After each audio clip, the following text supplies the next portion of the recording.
Bismillah, alhamdulillah, salatu vassalamu ala rasulillah.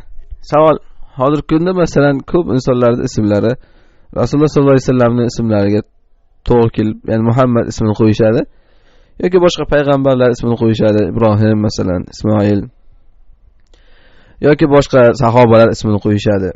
Endi savol shuki, shu ismni qo'yganda gohida inson masalan o'zining bolasini ham so'kadi yoki haqoratlaydi. Ismi Muhammad bo'lsa, masalan Muhammad ahmoqmisan deydi yoki jinnimisan deydi. Yoki shunga o'xshagan bir-birini insonlar ham gohida urishib qolganda shu Muhammadni deb turib gapirib, o'sha odamni qasd qilib, ya'ni so'kadi. Shu ishda endi bu Rasulullohning ismi so'kilingan bo'lib, karohiyat bo'lib qolmaydimi debdilar. Avvalambor inson musulmonni so'kishligi bu fosiqlik. Rasululloh sollallohu alayhi vasallam hadisda aytganlaridek, "Sebabul muslimi fusuqun." Musulmonni so'kishlik fosiqlik deganlar. So'kishish deganda men maqsadim bu yerda har bir o'zimizdagi farosatsiz so'kinishlik, otasidan olib onasiga qilib so'kinishlik nazarda tutmayapman. So'kinish deganda umumiy bu. Ana shuni qarab jinni deydimi yoki bir hayvonga o'xshatadi masalan. Shunaqa narsalar hammasi so'kinish hukmida yuradi.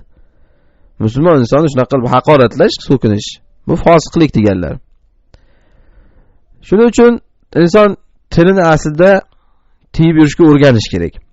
Rasululloh mu'min haqida nima deganlar? Innal mu'min la yakunu la'anan va la ta'anan va la bazi'an.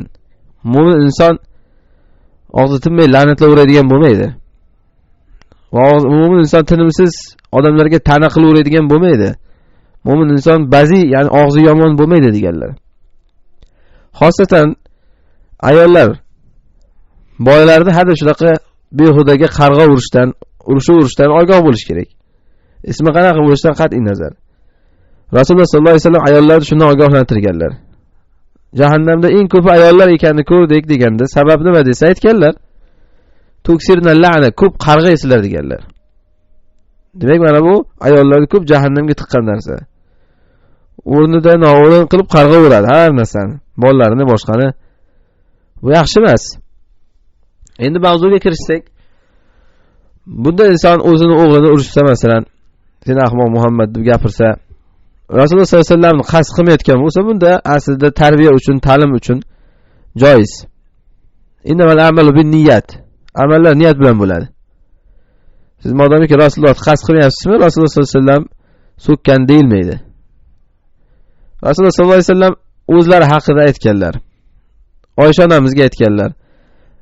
Alam tara anna qawmaki yazummuna muzammaman va ana lastu bimuzammam. Qavmingni qara deganlar. Ya'ni Quraysh mushriklari. Muzammam deb muzammamni so'kishadi. Men muzammam emasman deganlar. Men Muhammadman deganlar, alayhissalatu vassalam. Ya'ni ular boshqa odamni so'kyapti degani. Ular Rasulullohning Muhammad ismini teskarisini qilib muzammam deb olishgan. Muhammad maqtalingan degan bo'lsa, muzammam yomonlangan degan.